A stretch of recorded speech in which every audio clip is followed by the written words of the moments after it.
말세 복음서에 보면 예수님께서 마지막 때에 대한 징조와 이런 것들을 제자들이 여쭤볼 때마다 항상 먼저 얘기하신 것이 우리가 소위 관심 있고 생각하는 재앙들에 대한 것들, 어려운 일에 대한 것들 그 자체보다 영적인 문제에 대해서 먼저 얘기하십니다. 첫 번째가 뭐냐면 사람의 미혹을 받지 않도록 주의하라. 이게 예수님께서 항상 마지막 징조를 묻는 제자들에게 먼저 이야기해 주신 거였습니다. 왜냐하면 이 마지막 때는 중요한 것이 사람의 미혹이 만연할 것이기 때문입니다. 여러분, 저희가 지금 읽어본 것처럼 10절에 보면 이 사람의 미혹, 마지막 때 만연한 이 미혹들은 결국에 적그리스도를 우리가 하나님처럼 여기게 됩니다. 이렇게 되는 것을 예비하기 위해서 진리의 사랑을 받으라고 했고, 진리의 사랑을 갖고 있지 않는 자들에게는 결국은 사람의 미혹에 빠져서 계속 그 유혹 가운데 하나님께서 역사를 하게 하시고 거짓 것을 믿게 하신다 하시는데, 4절에 보면 이렇게 얘기합니다. 적그리스도가 자기를 하나님의 성전에 들어가서 자기로 하여금 자기를 하나님이라고 선포한다고 합니다. 우리 그리스도, 말씀이시고 진리이신 우리 예수님 있죠? 말씀이시고 진리이신 예수님을 대체하는 가짜가 바로 적그리스도의 영이라 할 수 있습니다. 그러면 진리가 아닌 다른 것으로 대체하는데, 그냥 대체하는 게 아니라 그럴싸해 보이는 말로 대체하는 겁니다. 어떤 기준이냐? 사람 기준에 봤을 때, 하나님 기준 말고 사람 기준에 봤을 때 그럴싸해 보이는 말로 대체하는 것, 이게 사람의 미혹입니다. 그래서 많은 사람들이 오해하는 게 뭐냐면 적그리스도는 마귀 자식이죠. 그런데 이 악의 근원이라고 할 수 있는 이 적그리스도를 사람들이 나쁘게 보지 않는다는 거예요. 외모로만 보고 다른 하나님의 말씀이 아니라 다른 기준들로 바라보기 때문에 나쁘게 보지 않고 오히려 좋게 여기고 받아들이는 그 놀라운 미혹이 마지막 때 충만히 전 세계 가운데 벌어진다는 겁니다. 그러면 한번 생각해 보십시다. 이 적그리스도가 등장할 때 빨간 옷 입고 뿔 달고 막 꼬리 막 흔들면서 등장할까요? 아니면 아주 하얀 옷에다가 광명의 천사 얼굴 딱 쓰고 등장할까요? 나쁘게 보일까요? 착하게 보게 등장할까요? 예, 사기꾼 특징이요, 사기꾼 티를 안 냅니다. 사기꾼 티 내면 이미 사기를 못 쳐요. 그래서 아주 착한 얼굴하고 등장하는데, 사기꾼은 누가 속냐? 자기 기준 혹은 외모로 기준 보는 사람들은 다 일단 속습니다. 처음부터 결론을 얘기하지 않습니다. 아주 야금야금 우리 마음을 땅 따먹기 게임 아세요? 우리 한국에서 이렇게 돌 가지고 땅 따먹기 요만큼 차지하고 이걸 터 잡아서 또 요만큼 확장해 가는 사람의 미혹을 한 가지 예를 들어 보겠습니다. 여러분, 휴머니즘, 사람 인본주의라고 생각하면 많은 사람들이 좋다고 생각하거든요. 예를 한번 들어보겠습니다. 이걸 동성욕으로 한번 예를 들어볼게요. 동성욕. 여러분, 사람이 양심이 있기 때문에 존재적으로 동성욕이, 남자가 남자를 보고 성욕이 부리뜨리는 이 동성욕이 당연히 죄라는 것은 누가 안 가르치셔도 존재로 압니다. 그래서 1990년대 중반에요, 한국에 어떤 영화가 수입이 됐어요. 해피투게더라는 영화가. 홍콩 영화였는데, 홍콩 옛날 배우 장국영이라고 있습니다. 장국영. 여러분 혹시 아시는지 모르겠어요. 장국영이 실제 동성욕자였고 그것 때문에 자살하고 인생 그렇게 끝났죠. 근데 이 사람이 동성욕을 주제로 한 영화를, 해피투게더라는 영화를 한국에서 수입을 했던 거예요. 1990년대 중반에. 그때 한국에서 교회는 말할 것도 없고 세상 사람들의 난리가 났습니다. 그때. 어떻게 저런 끔찍한 걸 수입해가지고 우리 국민들한테 보여줄 수 있냐. 그래서 시민단체들이 막 불매운동을 벌이고 난리를 쳤습니다. 왜냐하면 누가 안 가르쳐줘도 양심상 아직 양심이 그렇게 살아있었기 때문에 아니란 걸 알았던 거예요. 시민단체들이, 교회는 말할 것도 없고요, 시민단체들이. 그랬는데 지금 한 20년이 지난 지금을 보면 어떻게 됩니까? 세상은 말할 것도 없고 심지어 하나님의 순결한 신부라고 하는 교회들조차도 동성욕을 용납하고 허용하고 받아들이는 것이 사랑이라고 이름을까지 붙여놨습니다. 사랑이라고까지. 그리고 어떤 교회들은 그것을 용납하면서 스스로 사랑이 많다고 아주 자기 의와 높은 마음까지 갖고 있는 아주 황당한 상태에 우리가 지금 이 시대에 살고 있어요. 자, 지난 20년 동안 대체 어떤 일이 벌어졌을까요? 어떤 땅 따먹기가 사람들 마음 가운데 벌어졌을까요? 간략하게 한번 말씀드려보면 여러분들이 어떻게 미혹이 오는지를 파악을 할 수 있으실 겁니다. 자, 90년대 중반에는 양심상 이게 당연히 아닌 거예요, 동성욕이란 죄가. 그런데 사람은 존재가 죄인입니다. 존재가 죄인이라는 얘기는 진리를 그냥 쉽게 믿기보다, 진리는 그렇게 믿기 어려워하면서 뭐는 쉽게 믿냐? 거짓말이라면 그냥 아무것도 묻지도 따지지도 않고 그냥 아멘이에요. 예를 들면 하나님의 말씀 자체가 모든 만물이 말씀이 진리란 것을 증거하고 있고 만물이 진리대로 돌아가고 있는데 우리가 설교자들이 말씀을 증거하는 게 이거였습니다라고 말씀을 그냥 증거하는 거예요, 말 그대로. 그러면 이런 증거들 때문에 말씀이 진리이구나 하고 아멘하고 믿고 뒤집어 지셔야 되는데 설교 시작 전과 설교 끝나고도 표정이 비슷하십니다. 대체 무슨 소리냐, 빨리 끝내냐, 이런 표정. 이렇게 하나님의 말씀을 믿기 어려워하면서 하나님을 조금이라도 거절할 수 있는 세상에 뿌려진 소리들은 그냥 아멘으로 무조건 받아들입니다. 예를 들면 이런 전화기 속에 여러 번 복잡하잖아요. 제가 이거 어젯밤에 우리 방에서 빅뱅 대폭발 터져갖고 주웠어요. 그러면 저 이상한 사람일 거 아니에요, 그죠? 혹은 쇠 조각 하나가 오랫동안 내버려뒀더니 이게 점점 트랜스포밍 돼갖고 이렇게 복잡한 이게 머신이 됐어요. 그러면 믿어주실 거예요, 아니면 약을 먹여주실 거예요? 이게 믿기 어려운 게 왜냐면 애시당초 말이 안 되는 거예요. 논리만 조금 써보면, 그죠? 근데 이런 것들을 전 세계 사람들이 다 기정사실로 믿고 있고 이런 말도 안 되는 소리를 믿으면서 스스로 지혜롭고 똑똑하다고 착각하고 있습니다. 이게 뭐냐면 빅뱅설과 진화론 같은 거예요. 이 복잡한 우주를 그렇게 우연히 만들어졌다 그러는데 그걸 믿는 것 자체가 엄청난 믿음인데 하나님의 말씀은 아무리 증거해줘도 못 믿겠다고 그렇게 버팅기면서 이 세상에서 뿌려진 수많은 말들 중에 하나님을 거절할 수 있는 이런 말도 안 되는 소리들은 아무것도 묻지도 따지지도 않고 그냥 아멘입니다. 존재가 죄인이기 때문에 그런 거예요. 어쨌든 90년대 중반에 동성욕에 대한 그 마음으로 다시 돌아와서 당연히 아닌 걸 아는데 이 마음의 터 위에 죄인이니까 거짓말이 아주 대놓고 안 오고 야금야금 스텝 바이 스텝 땅 따먹기식으로 우리 마음을 점령해 옵니다.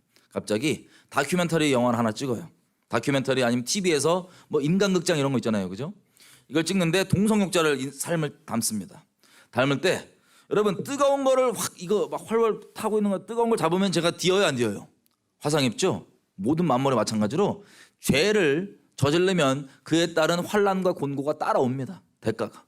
자, 성적인 것도 성적인 죄에 대한 따라오는 게 뭐냐면 성병도요. 말 그대로 문란하면 오는 거예요. 그 성병, 문란한 죄에 대한 하나님의 심판입니다.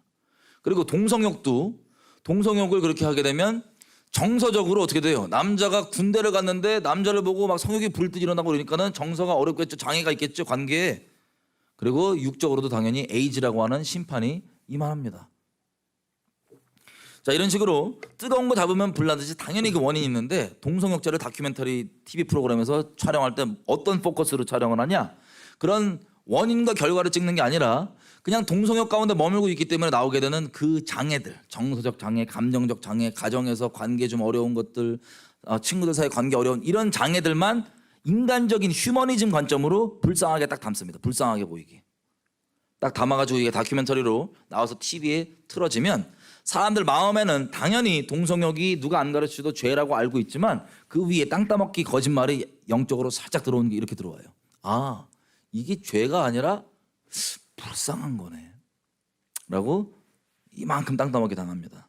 그러면 이 터 위에 다음 스텝의 거짓말이 뿌려집니다. 사회에. 이 다큐멘터리가 돌면서 불쌍하다고 쫙 들어가고 마음에 이만큼 땅 따먹기 당하면 죄가 아니고 불쌍하게 바뀌어요. 이렇게 바뀐 다음에 그 다음에 갑자기 웬 과학자라고 하는 양반들이 등장합니다. 과학적 지식과 근거들을 가지고 사람이 야 이럴 것이다 라고 썰을 푸는 겁니다. 말 그대로. 이러지 않겠냐? 가설이에요. 가설. 혹은 야 이렇게 생각되지 않겠냐라고 론. 그 사람의 이론. 그리고 설이기 때문에 이게 진리가 아니라고 다른 거예요. 그냥 사이언티픽한 의견이에요. 이해가 되시죠? 근데 진화론 빅뱅설도 그 의견이거든요. 근데 이걸 의견으로 안 받아들이고 진리로 많이 받아들이는 것처럼 어떤 과학자들이 등장해갖고 무슨 얘기를 하냐면 이렇게 얘기해요. 동성욕은 원래 태어날 때부터 유전적으로 그런 거야. DNA가 원래 그런 거야.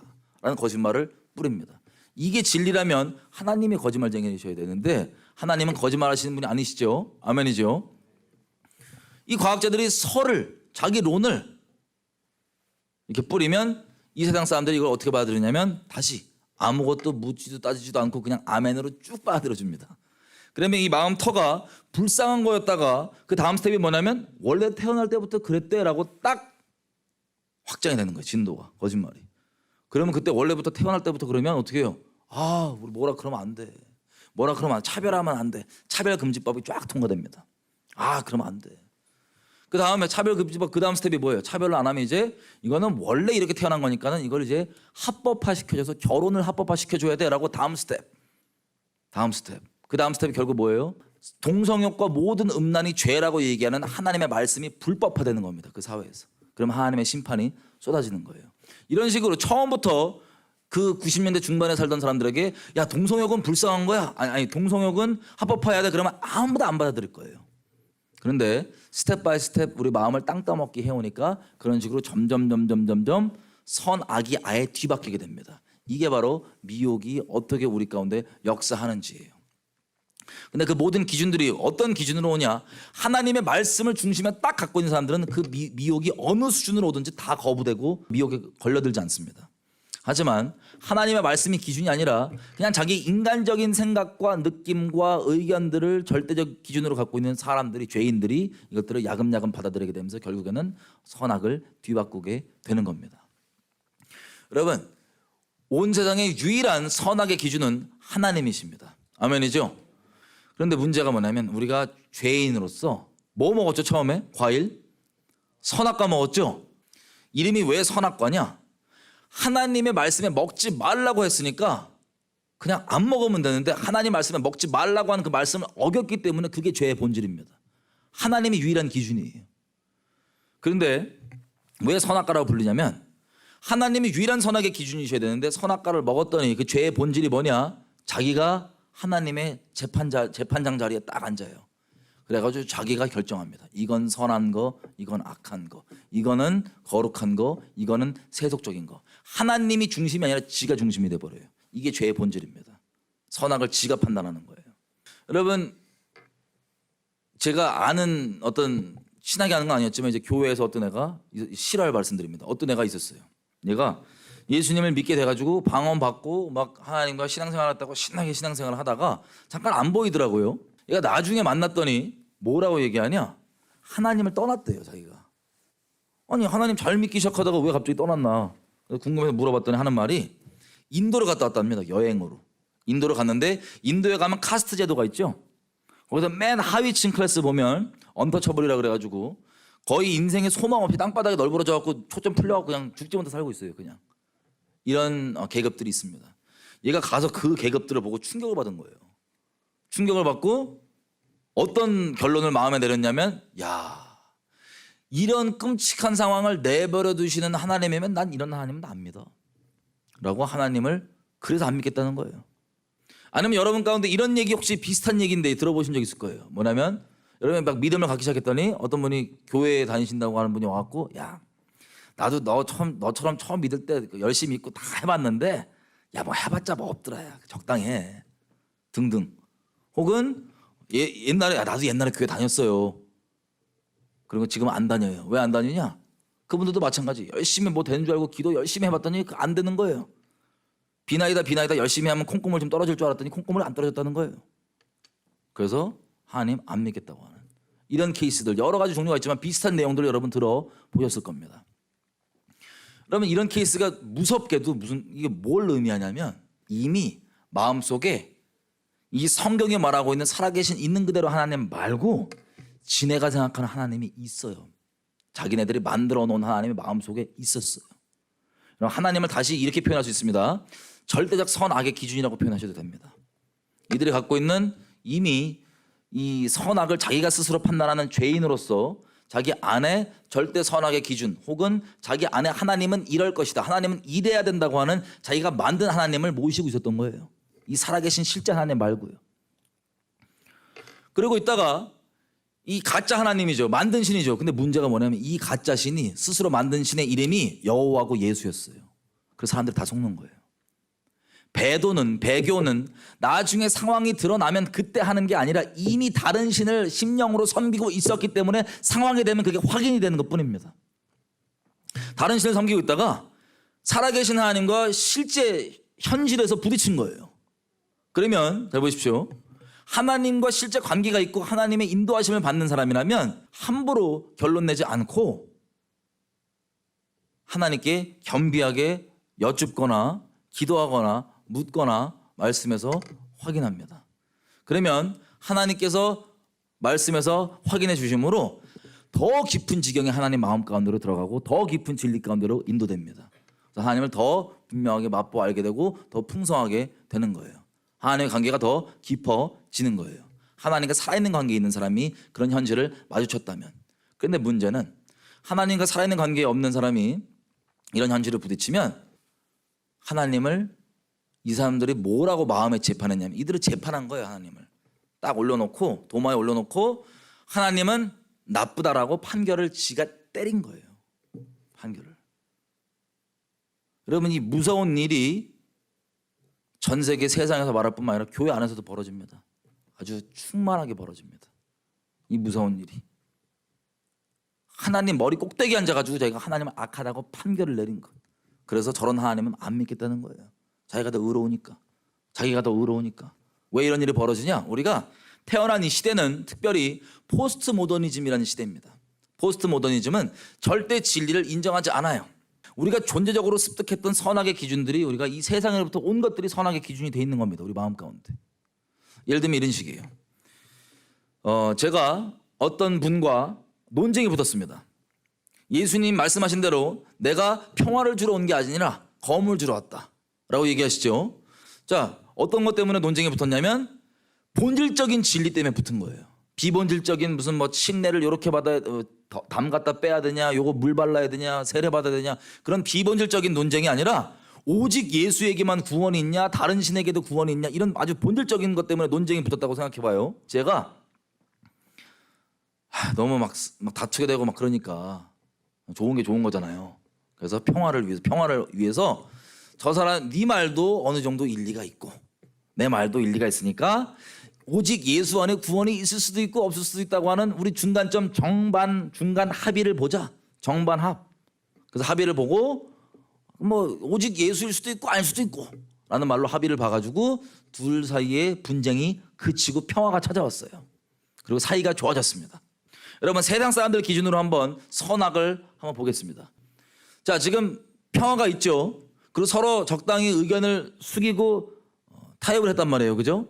세상 사람들 봤을 때 우리가 사랑이 있어 보일까요? 없어 보일까요? 사랑이 있어 보이죠. 그리고 이 평화가 좋아 보일까요? 나빠 보일까요? 좋아 보이죠. 그리고 세상 사람들 봤을 때 우리가 겸손해 보일까요? 교만해 보일까요? 겸손해 보이죠. 그런데 반대로 하나님 눈에는 어떻게 보일까요? 하나님께서 보시는 이 진리를 타협해서 얻는 이 평화는 주님 보시기에 기쁜 평화일까요? 아니면 가증한 평화일까요? 가증하죠. 그리고 이 타협해서 중간 잡는 이거 하나님 보시기에 진리 사랑으로 보일까요? 아니면 사랑이 아닌 걸로 보일까요? 이건 사랑이 아니에요. 세상에선 사람의 이름을 달고 있지만 이건 진리의 사랑이 아니라 타협입니다. 그냥 나만 그냥 관계에서 문제 없으면 된다고 하는 이기적인 마음이고 타협이 사랑이 아니라고요. 그리고 하나님 보시기에는 이 타협한 게 겸손해 보일까요? 교만해 보일까요? 이런 교만함이 없습니다. 어디 지가 감히 말씀을 변개해. 말씀의 권위를 지가 변개해. 세상과 하나님의 관점이 이렇게 다릅니다. 정반대로. 이런 식으로 완전 하나님의 말씀과 선악이 뒤바뀌어 있는 것을 좋게 보고 선하게 여기는 이 포스트 모더니즘 시대에 저와 여러분들이 태어나서 그것들을 선악의 기준으로 쪽쪽쪽쪽 빨아들이면서 우리가 마음속에 우리가 만든 그 선악의 기준으로 하나님이 마음속에 이미 존재하고 있습니다. 그게 뭐냐면 인본적 기준으로 갖고 있는 그 다른 신, 하지만 무섭게도 여호와라는 혹은 예수님이라는 그 이름을 갖고 있는 그 다른 우리 인생 가운데 있는 그 다른 신이 그게 바로 우상숭배인데, 그게 바로 이스라엘 백성들이 금송아지 딱 만들어 놓고 여호와다라고 이름 박아서 경배했던 것처럼 그 똑같은 일이 지금 이 시대 가운데 벌어지는데 그 수준이 이름 있고 유명하다고 하는 사람들부터 시작해서 다 그렇게 믿고 다 그렇게 가기 때문에 전 세계적으로 배도가 충만해지는 겁니다. 이해가 되시죠? 나중에 배도하는 게 아니에요. 이미 배도하고 있기 때문에 나중에 상황이 되면 배도하고 있는 게 확인이 되는 것뿐입니다. 그러면 제가 몇 가지 우리가 확인해 볼 수, 우리 스스로를 한번 점검해 볼 수 있는 것들을 질문을 몇 개 드려보겠어요. 하나님은 긍정적이세요? 부정적이세요? 보통은 다 긍정적이라고 생각합니다. 그런데 우리 인간적 기준에 긍정이냐 부정이냐 이것과 아예 상관이 없이 구별되신 거룩하신 하나님이십니다. 아멘이죠? 우리가 갖고 있는 긍정과 부정의 프레임을 통해서 하나님을 못 봐요. 있는 그대로. 내가 만들 수는 있어요. 그 프레임, 그 스펙트럼을 넣고 막 그 프레임으로 만들 수는 있지만 그건 내가 만든 하나님이고, 하나님은 인본적 기준에 그 긍정이냐 부정이냐라는 차원을 초월하셔서 구별되신 하나님이십니다. 거룩하신 하나님이십니다. 아멘이죠? 이걸 이렇게 객관적으로 말씀 있는 그대로를 못 보면 주님 못 따라가요. 특별히 말씀 가운데. 예를 들면 한국 케이스를 예를 들면 이런 거예요. 어떤 사람이 문재인 정권에 대해서 야 이거 마음에 안 들어 그러면 그건 마음에 안 들 수 있잖아요. 그죠? 근데 딱 이미 프레임이 정해져 있어갖고 너 박바구나 박근혜 빠구나 이렇게 돼요. 바로 프레임이 딱. 아니 프레임대로만 그냥 갑니다. 조금만 어떤 사건에 대해서 사실을 좀 요구하면 뭐 이상한 인터넷 사이트 뭐 있어요. 일베라고. 야 너 일베구나. 하여튼 프레임대로만 다 만들어갖고 거기에 집어넣고, 그리고 똑바로 뭐 예를 들면 민주당이라는 이런 분들에 대해서 이 반대 의견 제시하면 쟨 친일파야 등등 모든 프레임들을 마귀들이, 세상의 권세 잡은 자들이 우리 마음 가운데 여러 가지 프레임들을 만들어 놓고 있는 그대로 하나님을 객관적으로 못 보게 해놓은 거예요. 그 프레임들을 통하여서. 여러분들 프레임들을 초월하시고 말씀을 있는 그대로 보셔야 됩니다. 여러분 이 프레임은 무섭게도 신학조차도 프레임일 수 있습니다. 하나님과 살아있는 관계가 없는 분들에게 하나님을 알기 위한 수단으로 신학을 선택하면 그 사람은 만든 신을 숭배하게 됩니다. 어떤 식이냐? 여러분 예를 들면 말세에 대한 종말론들 막 다 의견 틀리죠? 그리고 특별히 천년왕국, 예수님 오시면 있는다고 한 천년왕국도 엄청 종류가 다양합니다. 신학들이 무슨 전천년, 후천년, 전천년, 사도적 전천년, 역사적 전천년 엄청 틀린데 제가 쭉 보니까 다 어떤 프레임 자체로 정해져 있는 신학이 100% 옳은 게 하나도 없어요. 다 부분적으로 맞는 말들이 있어요. 근데 그걸 누가 그렇게 취사 선택할 수 있냐? 진리가 가장 우선 권위로 있는 사람들에게는 진리로 신학들을 분별하기 때문에 유익될 거는 가져오고 진리가 아닌 것들은 그냥 버리는 거예요. 이해가 되시죠? 근데 진리가 최우선순위로 있지 않는 사람들에게는, 신학으로만 하나님을 헤아리려고 하는 사람들에게는 그 어떤 신학 A가 잘못된 것들이 섞여 있음에도 불구하고 그냥 그게 진리로 여겨지는 거예요. 하나님의 말씀이 진리가 아니고 그게 그냥 진리 자리를 대체해버려요. 하나님을 따르는 게 아니라 자기 속에서 만들어진 그 프레임을 따르는 겁니다. 그래서 그게 하나님과 실제 동행하는데 걸림이 될 수 있는 거예요. 이해가 되세요, 분들인지? 우리의 가장 큰 권위는 하나님 그분이셔야 됩니다. 이게 아니라 다른 게 여러분들의 의견, 여러분들의 경험, 여러분들의 느낌, 이런 다른 것들이 어떤 거든, 그리고 심지어는 다수결, 그 어떠한 것도 하나님의 권위를 대체할 수는 없습니다. 근데 그 대체가 돼 있으면 미묘해 보이지만 여지껏 많은 은혜와 혜택을 받았을 수도 있지만 그게 대체가 돼 있으면 결국에는 하나님이 아니라 다른 신을 섬기고 있는 게 확인이 되는 겁니다. 그래서 여러분 우리가 제일 중요하게 여겨야 되는 게 뭐냐? 하나님의 말씀이 우리에게 대체 어떤 권위를 가지고 있느냐? 하나님의 말씀이 최종 권위를 우리에게 갖고 있지 않으면 우리는 다 다른 만든 것들, 내 인식과 내 프레임들로 만든 것들을 숭배하고 살아가는 겁니다. 이스라엘 백성이 그랬습니다. 제가 말씀드린 것처럼 이스라엘 백성이 하나님이라고 여호와라고 섬겼지만 이런 죄악과 우상들을 성전에 두고 내 인생 가운데 둬도 전혀 문제로 여기지 않는 그런 소위 이름은 사랑의 하나님이에요. 여호와께서 예레미야를 통해서 막 회개하라고 제발 돌아오라고 생명의 말씀을 주시는데 이들이 반응이 이렇습니다. 야, 하나님께서 소시적 나의 애호자이신데 나 사랑하시는 분이신데 어떻게 그렇게 노를 한없이 하겠으면 그런 진노를 얘기하냐? 그런 하나님은 아니야 라고 자기가 마음속에 만들어 놓은 하나님, 말씀 그대로 하나님 말고 그런 식으로 실제 하나님을 거부하고 부인할 수 있는 일이 생겨요, 안 생겨요? 생깁니다. 미묘하게 이게 대체가 되는 게 겉 간판은 좋아 보여요. 사랑으로 보여요. 단적인 예를 들어볼게요. 제가 이스라엘을 이 유대인들 전도하러 많이 왔다 갔다 했습니다. 그런데 팔레스타인 이런 데 지역 가면 분쟁 지역이니까 관광객들이 잘 안 들어가요. 성령 인도하심 따라서 막 돌아다니고 그러다 보면 거기에 그 분쟁 지역에 서구에서 온 청년들이 있을 때가 있어요. 서구에서 온 청년들이 있을 때 어떤 마음으로 있냐면 자기가 이스라엘 저 분쟁의 원인을 일으키는 저놈들을, 그들 의견이에요. 이게 성경적이지 않고 그들 의견상 저놈들을 자기가 견제하고 이렇게 이 자리에 있어 줌으로써 이 분쟁 지역의 평화를 자기가 가져올 수 있고 도움이 될 수 있다라고 생각해서 그 젊음을 헌신하고 거기에 남들은 다 세상 사람들은 막 이 쾌락과 막 놀고 먹는 거에 다 빠져 있지만 이 청년들이 여기 온 거예요. 그럼 세상 사람들 봤을 때 이 청년들 좋게 보겠어요? 나쁘게 보겠어요? 좋게 보겠죠? 대화를 합니다. 막 대화를 저랑 하는데 그래갖고 자기 이렇게 왔다가 막 자연스럽게 막 얘기를 해요. 좋다. 그런데 저한테 물어봐요. 넌 여기 왜 왔니? 그랬더니 제가 나 그냥 예수 전도하러 왔는데 예수 전하러 왔는데 그랬더니 갑자기 저랑 친하게 얘기했던 그 친구 눈이 완전 공격적으로 팍 바뀌어요. 그러면서 너 같은 놈 때문에 전 세계 평화가 안 온다고.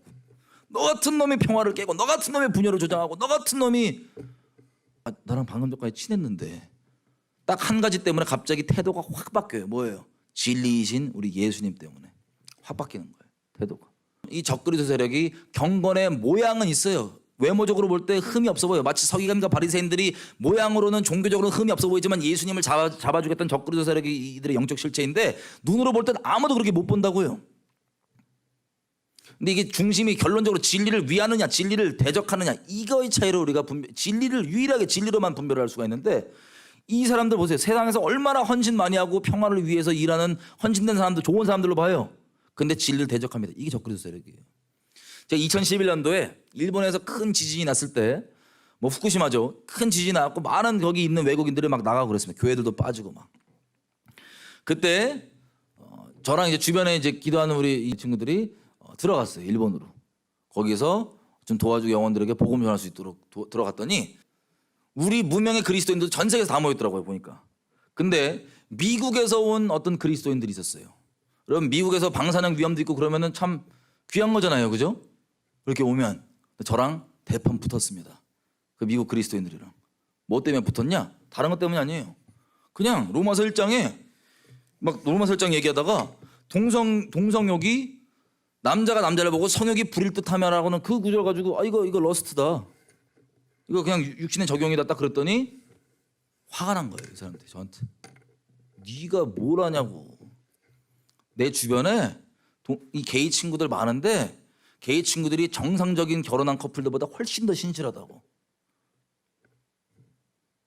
그런 식으로 네가 얘기해봤냐고. 네가 만나봤냐고 막 그러면서 저한테 승질내고 그러길래 아니 말씀이 그렇게 써있지 않냐. 말씀이. 말씀이 상관없어요. 여러분 무서운 게 뭔지 아세요? 그 사람들이 지진과 방사능 때문에 다 목숨 살겠다고 빠져나가는 그때 목숨 걸고 들어온 그룹 중에 하나님의 이름으로 왔는 우리와 같은 무명의 그 기독교인들 중에 놀랍게도 이 사람들 있죠. 미국에서 온 이 사람들. 이게 적그리스도 세력이에요. 인간적으로 비방하기 위해서 말하는 게 아닙니다. 영적으로 이게 적그리스도 세력이에요. 누가 이걸 나쁘게 봐요? 특별히 정상적 교회들에서도 그런 단기 선교 이런 식으로 갔다 왔다 그러면 다 좋게 볼 거 아니에요. 그죠? 근데 무섭게도 이들이 적그리스도 세력이에요. 가장 중요한 게 진리 위에 쌓은 거냐. 진리의 사랑이냐 아니냐. 이게 유일한 기준입니다. 여러분 귀에 들리는 여러분들 다가오는 그것의 간판 자체가 여러분 보기에 듣기에 좋아 보이는 거냐.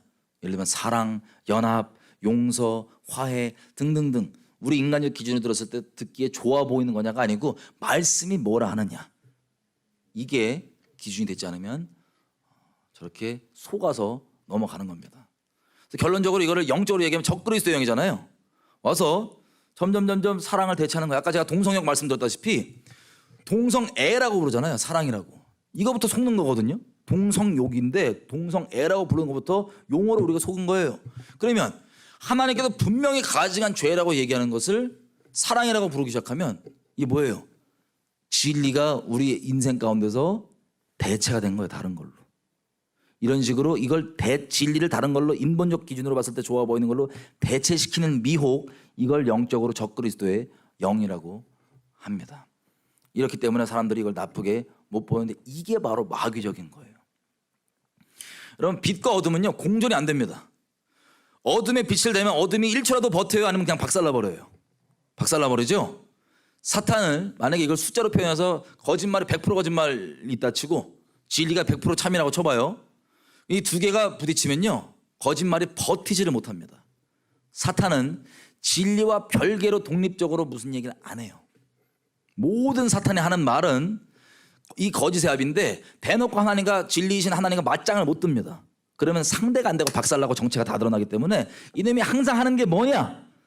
숨어서 진리와 맞짱 뜨는 게 아니고 숨어서 우리로 하여금 진리를 있는 그대로 못 보고 왜곡하거나 오해하거나 잘못 보도록 미혹시키는 거예요. 다 진리에 관련돼서 얘기하고 끝이 예수를 추구하게 만드는 게 아니라 다른 걸 추구하게 만듭니다. 우리의 육, 우리의 죄성, 우리의 욕심 등등. 그래서 이단도 보면요, 이단들이 100% 거짓말 안 해요. 진리가 부분적으로 들어 있습니다. 구원파 같은 경우는 99% 거의 똑같은 십자가 복음을 있는 그대로 전하지만 성령 세례까지 받고 난 다음 최종적으로 추구하게 만드는 게 예수 그리스도를 따르게 만들고 예수 그리스도를 추구하게 만드는 게 아니라 너 성령 체험까지 했지? 오케이. 이거 말씀의 능력 너 체험한 거야. 너 이제부터 회개 안 해도 돼. 그러면 예수를 따르게 만들어요? 죄를 따르게 만들어요? 이게 끝이 다를 이 끝단 이 끝이 다르는 그래서 이 미혹관을 다 속는 거예요. 근데 이 말세에는 어떤 이미 이단으로 규정되어 있는 그런 단체들만 미혹하는 게 아니라 기존 정상적 교회라고 하는 전 세계 대부분 교회들이 다 뭐 한다고요? 다 배도해요.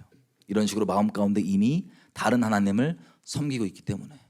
여러분 우리가요 지금 이미 사랑으로 알고 있고 다른 걸로 이 좋은 걸로 알고 있는 수많은 것들이 진리랑 상관이 없고 진리랑 대적하는 것들이 수두룩합니다. 제가 일일이 다 설명을 못 드리고 여러분들이 성령의 인도하심을 따라서 여러분들의 저와 여러분의 알량한 의견과 여지껏 경험과 체험과 문화와 다수결 따르지 않고 말씀만 따르기로 결정하는 분들에게 성령께서 모든 진리 가운데 인도해 주실 겁니다. 여러분 이 대치되는 걸 사회에서도 한 가지만 얘기하고 깊게 들어갈게요. 사회에서 뭐가 있냐면 여러분 동물 아끼시는 분들 있잖아요. 예를 들면 동물을 위해서 막 데모하고 동물 실험 반대 막 동물 모피 입으면 안 돼 그러고 막 벗고 다니고 막 시위하고 그런 거 혹시 보였어요? 그럼 그게 나쁜 거예요? 좋은 거예요? 동물 생명을 귀중히 여겨서 그렇게 시위하고 이런 것들 약간 애매하죠, 그죠? 나쁘게는 안 보이시죠? 그런데 잘 들어보세요. 그렇게 동물의 생명을 아껴야 된다고 시위하고 데모까지 하시는 이런 열심히 있는 분들이 100%는 아니지만 상당수 무슨 운동까지 하냐? 낙태 합법화 운동을 합니다. 낙태 합법화. 이게 자기네들의 권리고 인권이라고. 자기들의 인권. 이 낙태의 대부분 원인들은 결혼 밖에 일어났던 접촉에서 생긴 그 생명을 지우는 겁니다. 다시 얘기하면 가음이나 혹은 음란을 저지르고 그 음란을 숨기기 위해 자기 자식 남들 안 본다고 겉으로는 착한 척할 수 있지만 남들 안 본다고 자기 자식 음란 때문에 자기가 손으로 죽여버리는 거예요. 혹은 결혼 안에서도 낙태의 대부분 원인이 뭐냐면 경제적인 이유, 한마디로 돈 없어서입니다. 생명의 주관자신 하나님께서 생명을 그렇게 허락해 주셔도 돈 때문에 만몬 때문에 내 자식 내 손으로 잡아 죽이는 거예요. 그걸 마땅하게 여기고 합당하게 여기는 이 끔찍한 상황. 특이하죠. 똑같은 생명인데 개는 생명이고 사람 태아는 뭐가 더 소중해요? 당연히 사람일 거 아니에요, 그죠? 이런 식으로 뭘 대체하냐? 그 사람들은 어떻게 의로움까지 있어요, 자기 스스로. 어떤 거에 속아 있냐? 나는 생명을 위하는 사람이라는 거예요. 좀 무식하게 동물들 잡아 죽이고 이런 것들이랑 난 구별돼 갖고 나는 동물의 생명을 위하는 사랑 많은 의로운 사람이라는 거예요. 진짜 사람 그 한 영혼에게 가야 될 그 열심과 그 헌신과 이런 마음들이 적그리스도의 영에 의해서 대체가 돼가지고 동물에게 쏟습니다. 그러면서 동물에게 쏟게 하면서 결론적으로는 참으로 우리가 아껴야 되는 그 대상인 사람을 죽이게 만들어요. 그런 끔찍함을 합법화로 만드는 거예요. 이게 적그리스도의 영의 정체예요. 이해가 되시죠? 사회에서 엄청 많습니다. 여러분 이제 막 떠올릴 수 있으실 겁니다. 한국에서만 해도 독재 반대해야 된다고 막 난리쳤단 말이에요. 독재 반대해야 된다고 하는 사람들이 특이하게 실제적으로 수십 년째 지금 아주 극악한 적그리스도 체제를 만들어서 독재를 하고 있는 북한 정권에 대해서는 친하게 지내고 싶어하는 사람들이에요. 이 적그리스도형이에요. 본인들은 독재를 반대한다고 하는, 정의를 위한다고 하는. 명분과 껍데기는 그럴싸하지만 옳은 걸 수 있지. 명분과 껍데기만 보면 옳은 걸 수 있지만 생명을 위하고 정의를 위하고 근데 대상이 아예 바뀌어버려요. 이게 적그리스도형의 정체입니다. 적그리스도형에 붙잡히면 하나님이 사랑하는 걸 우리로 하여금 미워하게 만들고 하나님이 미워하시는 걸 우리로 하여금 사랑하게 만들고 우리로 하여금 거룩함 가운데 가고 죄에서 떠나게 만드는 게 아니라 죄를 그냥 용인하고 받아들이고 버무리면서 거룩함과 상관없게 만드는 하나님 앞에 서는 게 아니라 하나님께서 심판을 쏟게 만드는 하나님께서 복 주는 자리를 우리를 인도하는 게 아니라 하나님께서 심판을 쏟을 수 있는 그 자리 가운데 인도하는 이게 바로 적그리스도형의 정체입니다. 자, 고린도전서 5장에 보면 어떤 사람이 있냐면 자기 아버지의 아내를 범하고 있는 인간이 있어요. 자기의 아버지의 아내를 범해보고 다시는 안 그러겠습니다 회개한 게 아니라 범하고 있는 그런 관계 가운데 있는 인간이 교인 중에 성도로 있어요. 여러분 질문입니다. 요즘 같은 시대에 그런 성도 그런 죄악 가운데 있으면 우리가 판단하면 됩니까 안 됩니까? 보통은 우리 똑같은 죄인인데 뭘 판단해요라 그러죠. 비슷해 보이는 말인데 그것은 죄를 용인하게 만드는 인본적인 말입니다. 하나님께로부터 온 게 아니에요. 베드로 보십시오. 인본적이 왜 사람들을 속냐면요. 베드로가 사역자로서 주는 그리스도시요 살아계신 하나님의 아들입니다라고 성령의 통로가 딱 돼요. 그 고백을 듣고 예수님이 그제서야 비로소 십자가의 비밀을 처음 공개를 쫙 합니다. 네 말한 대로 너 말한 대로 내가 메시아로서 십자가를 질 거다라고 쫙 얘기하니까 이걸 듣고 베드로가 예수님을 꾸짖어요. 베드로가 안 된다고, 십자가 지면 안 된다고. 이거 원래 인간적 기준으로 보면요 이거 감동받아야 되는 감동적인 그 영화 클라이막스 장면이에요. 안 된다고 눈물 흘려야 되거든요. 근데 우리 주님은 감사하게도 인간적인 우리에게 어떤 쓸데없는 위로 이런 걸 안 하시고 진리를 따라서 대해줍니다. 그게 유일하게 우리를 살리는 길이니까. 그래서 사탄아 썩 내 뒤로 물러가라. 네가 사람의 일로 생각하고 사람의 미혹 가운데 사람 기준으로 사람의 일을 생각하고 하나님의 일을 생각지 아니한도다. 인본적인 건 마귀적인 거예요. 이거에 대한 분명한 파악과 이해가 없으면 다 좋은 간판으로 베드로 다 끌려갑니다. 이 말세에. 그래서 교회 내에서도 이런 끔찍한 음행하고 있는 사람이 있으면 아버지의 아내랑 그게 뭐 친엄마인지 뭐 계몬지는 모르겠지만 그 관계 가운데 있는 사람이 있어요. 한번 그랬지만 회개하는 이런 차원이 아니고 그대로 버젓이 그런 관계 가운데 있는 사람이 있어요. 그럼 여러분 교회에서 어떻게 해야 됩니까? 보통은 이거를 용납하고 내버려두고 용인해 주는 게 사랑이라고 생각하고 착각하는 게 기독교에 있는 종교의 사랑입니다. 진리의 사랑이 아니에요. 하나님께 온 게 아니에요. 종교의 사랑입니다. 여러분 썩은 사과 있죠. 썩은 사과. 썩은 사과를 아주 싱싱한 썩은 사과 하나랑 아주 싱싱한 사과 9개랑 한 박스에 같이 딱 넣어놔요. 그래서 조금 시간 지나면 그 싱싱한 사과들 어떻게 됩니까? 다 썩어요. 적은 누룩은 온덩이에 퍼집니다. 이걸 보고 잘 보시죠. 바울이 이렇게 얘기합니다. 5장 2절. 자, 이런 끔찍한 일이 있다고 하는데 그리하고도 너희가 오히려 교만하여져서 어찌 통한이 여기지 아니하고 이 일 행한 자를 너희 중에서 물리치지 아니하였느냐. 무서워. 이 끔찍한 지금 바울 얘기에 의하면 원래 이걸 쫓아내야 되는 거예요. 이거 출애시켜야 되는 거예요. 회개를 거부하고 있다면 회개하라고 먼저는 가서 개인적으로 얘기하고 몇 명 가서 얘기하고 교회 차원에서 얘기하는데 회개를 만약에 거부한다 그러면 출애시켜야 되는 거예요. 이게 성경적인 겁니다. 근데 요즘은 인본적 사랑과 종교적 사랑에 다 붙잡혀갖고 다른 사랑이 진리의 사랑이 아니라 그거를 내버려두고 용인해 주는 걸 사랑이라고 생각하고 있잖아요. 이 교회도 마찬가지예요. 그 끔찍한 악을 용납해 주면서 스스로 왜 교만하냐? 사랑 많다고 생각하는 거예요. 자기가 용서가 많다고 생각하는 거예요. 원래는 통탄 여기고 쫓아내야 되는 건데. 그래서 3절 이렇게 됐습니다. 내가 실제로는 몸으로 떠나 있지만 내가 영으로는 너희와 함께 있어서 거기 있는 것 같이 이 일 행한 자를 이미 뭐 해야 돼요? 판단해야 돼요. 여러분 교회에서 판단하면 돼요 안 돼요? 그럼 바울은 잘못한 거네요. 여러분 오해하지 말으셔야 될 거예요. 이게 다 대체가 돼 있기 때문에 이 교회 판단은 어떻게 해야 되냐? 하나님께 듣는 대로 판단해야지 내 기준으로 판단하면 안 됩니다. 요한복음 5장에 보면 예수님께서 이러세요. 나는 아무것도 내 스스로 판단하지 아니하노라. 오직 하나님께서 알려주시는 대로 듣는 대로 판단하는데 내 스스로 기준으로 판단 안 하신대요. 그러면 판단 자체를 아예 안 한다는 거예요? 아니면 자기 기준으로 안 한다는 거예요? 자기 기준으로 안 하는 거지. 하나님께서 어떤 사건과 뭐에 대해서 하나님께서 살아있는 관계 가운데 알려주시면 그만큼 판단할 수 있는 거예요. 그걸 파악하는 거야. 이건 이거구나. 근데 이 판단을 완전 뭘로 대체해버렸냐면 악이 관영하건 뭘 하든 아무것도 난 모르고 난 판단 안 했어요라고 하면서 스스로 의롭게 여기는 종교적 판단함으로 바꿔버린 거예요. 대체를. 그래서 교회가 거룩함 다 잃어버리고 교회가 하나님의 순결한 신부여야 되는데 거룩함은커녕 그냥 드글드글하고 세상도 역겨워가지고 토해낼 수밖에 없는 썩은 사가 드럭드럭 모여있는 곳으로 바뀐 거예요. 하나님 방법대로 안 가니까, 하나님 말씀대로 안 가니까. 말씀이 우리 유일한 터여야 되는데 문화와 과정과 사역자들도 말씀 있는 그대로 못 전해요. 왜? 있는 그대로 전하면 관계가 어려워져요. 심하면 성도도 떠날 수 있고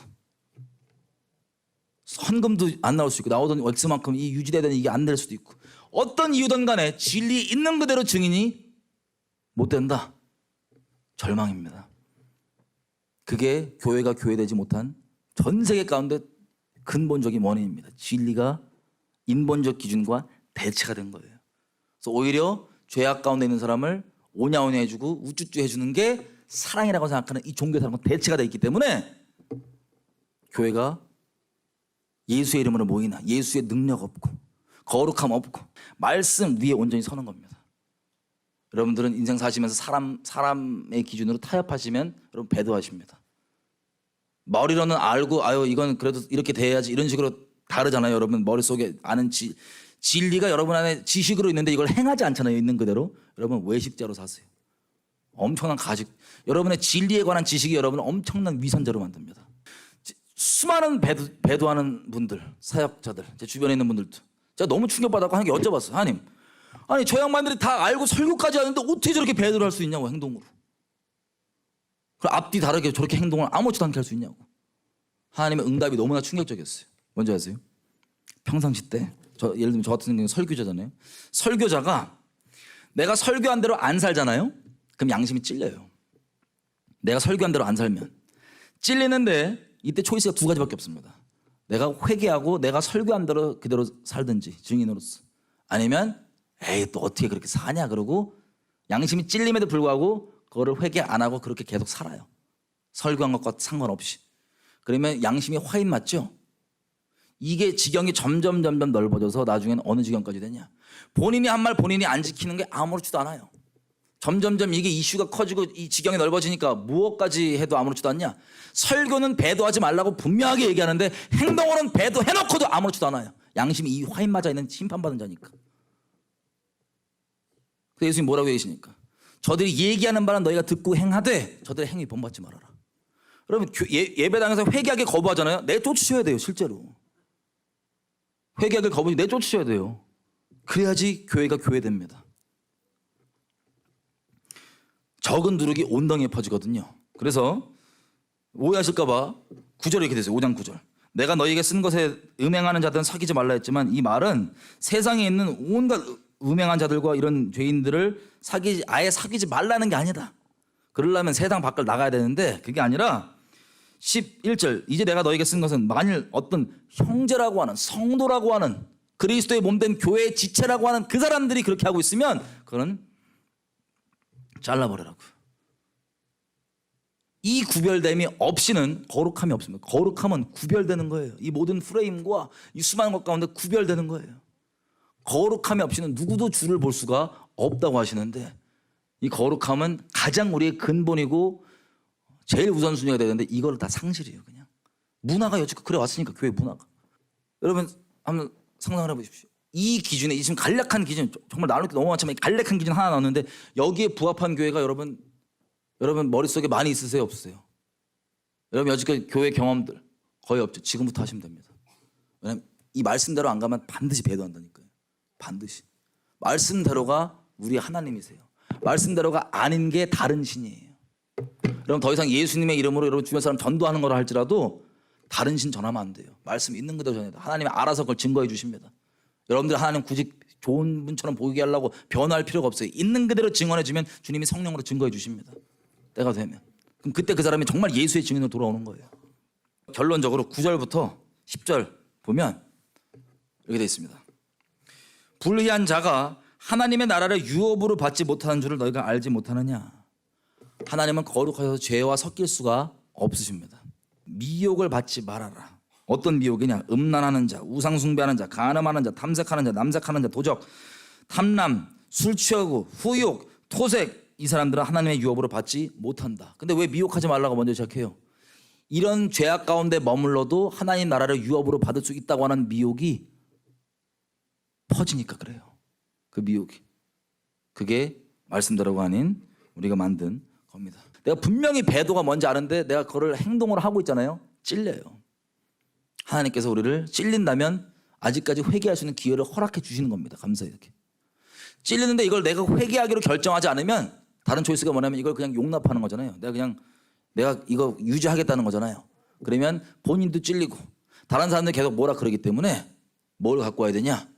사람 볼 때 좋아 보이는 간판, 진리의 사랑 말고 세상에 만들어놓은 인본적 사랑, 종교적 사랑, 그리고 인본적 용서, 인본적 연합, 이런 다른 진리 말고 다른 것들을 진리 자리로 대체하면서 가지고 오는 선택을 합니다. 그리스도인들이. 그 선택을 하나님께서 보시고 그러면 네가 그 분명히 네 존재가 양심상 뭔지 아는데 옳은 게 뭔지 아는데 네가 선택하지 않고 악한 걸 택했기 때문에 나도 그러면 너에게 미혹을 택하여서 주겠다라고 하는 이 일이 수두룩하게 벌어지는데 제가 제발 부탁드리는 건 여기 있는 계신 분들은 한 영혼도 그런 불상사가 일어나지 않기를 바랍니다. 딱 한 가지, 예수님을 목숨 다해 사랑하고 예수님이 유일한 우리 인생의 최종 권위자이고 말씀이 아무리 다수결 70억 인구가 다 맞다 그래도 말씀이 아니라 그러면 아무도 동의 안 해줘도 말씀이 아니라 그러면 아닌 거예요. 다 맞다 그래도 다 아니라 그래도 말씀이 맞다고 하면 맞는 거예요. 말씀 위에 터 위에 서는 것만이 유일한 답입니다. 유일한 길입니다. 같이 기도 좀 하겠습니다. 예수님이요, 교회를 자기 목숨보다 더 사랑하세요.